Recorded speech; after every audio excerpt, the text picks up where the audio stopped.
ఓం శ్రీ గురుభ్యో నమః. కరిష్యే పూజ సామాగ్రి గురించి. పూజ సామాగ్రి అనేది ప్యూరిటీగా ఉండడం ఎంత ఇంపార్టెంట్, ఆ ప్యూరిటీని మేము ఎలా ఎన్ష్యూర్ చేస్తున్నామని కొద్దిగా ఎక్స్ప్లెయిన్ చేయడం కోసం ఈ వీడియో చేస్తున్నాం. మామూలుగా అయితే పూజకి మనకి సామాగ్రి రెండు విధాలుగా ఉపయోగపడుతుంది. ఒకటి, దేవతా శక్తిని తీసుకొచ్చి దానిలో కూర్చోబెట్టాలన్నమాట. అంటే ఆ సామాగ్రిలో ఆ శక్తి అనేది నిక్షిప్తం అవ్వాలి. It should get absorbed in that object and it should stay for some time.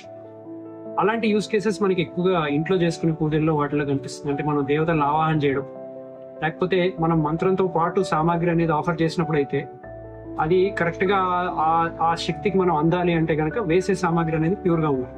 రెండోది, ఎస్పెషల్లీ గుళ్ళలో అర్చక స్వాములు వాడే సామాగ్రిలో ఏంటంటే ఆ శక్తి అబ్జర్వ్ అవ్వడమే కాకుండా అది మనకి ట్రాన్స్ఫర్ కూడా అవ్వాలి. అంటే ఇప్పుడు మనం చూసే ఉంటాం, కంచి, శ్రీశైలం ఇలాంటి క్షేత్రాలకు వెళ్ళినప్పుడు అక్కడ మనకి కుంకుమ, విభూది ఇట్లాంటి వాళ్ళు మనకి ప్రసాదంగా ఇస్తారు. అంటే ఆ ఒక శక్తి స్థానంలో అంతసేపు ఆ కుంకుమ ఉండడం వల్ల అది ఆ శక్తిని అబ్జార్బ్ చేసుకోవాలి. ఎంత అబ్జార్బ్ చేసుకోవాలి అంటే అది మనం తీసుకునే అంతగా, అంటే మనకి కెపాసిటీకి హార్మ్ చేయకుండా ఎంతైతే మనం తట్టుకోగలమో అంతవరకే అది శక్తిని అందులో పెట్టుకొని అది మనం ఇంటికి తెచ్చుకొని రోజు బొట్టు పెట్టుకుంటాం అన్నమాట. సో అలా సామాగ్రి ఒక్కొక్కసారి అబ్జార్బ్ చేయడానికి, ఒక్కొక్కసారి ట్రాన్స్ఫర్ చేయడానికి రకరకాలుగా ఋషులు నిర్ధారించి మనకి ఐటమ్స్ అన్ని ఇచ్చారు. అయితే ఈ రియాక్షన్స్ ఇలాగే కరెక్ట్ గా జరగాలంటే ప్యూరిటీ అనేది చాలా ఇంపార్టెంట్. మనం కుంకుమ పేరుతో ఎగ్జాక్ట్ కుంకుమ వాడుతున్నాము. పసుపులో చాలా రకాలు ఉన్నాయి. పూజకి తగినట్టుగా మనం ఆ కరెక్ట్ పసుపు వాడుతున్నాము. ఇట్లాంటివన్నీ చూసుకుని జాగ్రత్తలు మనం తీసుకుంటే పూజలు అనేవి బాగా జరుగుతాయి.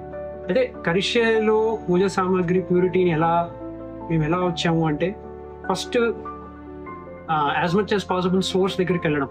అంటే ఫార్మర్స్ దగ్గరికి, వాళ్ళు ఎక్కువగా దేశీ ఫార్మింగ్ మెథడ్స్, అంటే ఇంతకు ముందు ఎలా అయితే ఫార్మింగ్ చేశారో అలాంటి వాళ్ళ దగ్గరికి వెళ్ళడం. అక్కడి నుంచి కనుక సామాగ్రి మనం తెచ్చుకున్నట్టయితే ఇన్ ద మిడిల్ ఎటువంటి అడల్టరేషన్, ఇంప్యూరిటీస్ యాడ్ అవ్వకుండా మనం జాగ్రత్త పడచ్చు. అలాగే ఆల్మోస్ట్ ఒక 5 డిఫరెంట్ స్టేట్స్ నుంచి ఇప్పుడు సామాగ్రి మనకి షాప్లోకి ఏర్పాటు అవుతుంది. ఆన్లైన్ పూజలు బుక్ చేసుకుంటే ఈ సామాగ్రి అంతా ప్యాక్ అయ్యి మన ఇంటికి వచ్చేస్తుంది అనమాట.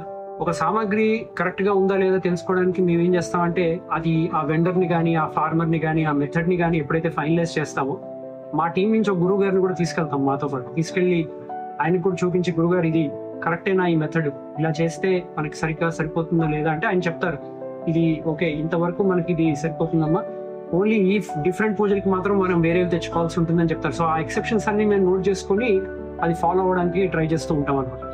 ఇంకోటి, ఆ సామాగ్రి తెచ్చుకునే విధానం, అది ప్యాక్ చేసే విధానం, ఎక్కడ ప్లాస్టిక్ అనేది వాడకూడదు అనేది మేము ఒక ప్రిన్సిపల్ లాగా పెట్టుకున్నాం. లిక్విడ్స్ అన్ని కూడా గ్లాస్ జార్స్ లో ప్యాక్ చేయడం, పౌడర్స్ అన్ని కూడా పేపర్ పౌచెస్ లో ప్యాక్ చేయడం. కానీ దానికి మాయిశ్చర్ అంటకుండా ఉండడం కోసం ఈ I'm not plastic kind of material ఇప్పుడు టీటీడీ వాళ్ళు కూడా మనకి శ్రీవారి లడ్డూల కోసం వాడుతున్నారు కదా, అట్లాంటి మెటీరియల్ మేము కూడా తీసుకొచ్చి డబుల్ ప్యాకింగ్ అనేది చేయడం స్టార్ట్ చేసాం. సో ఈ రకంగా జాగ్రత్తలు తీసుకుంటూ సామాగ్రి అనేది ఇక్కడ మెయింటైన్ చేసి పంపించడం జరుగుతుంది. అలాగే ప్యాకింగ్ అప్పుడు, అంటే ఈ ఐటమ్స్ అన్ని చాలా సెన్సిటివ్ గా ఉంటాయండి. మన ఆరాని చాలా తొందరగా క్యాచ్ చేసేస్తాయి. సో మనం ఏ ఉద్దేశంతో ప్యాక్ చేస్తున్నాము, ఎట్లాంటి ఆలోచనలతో చేస్తున్నాము.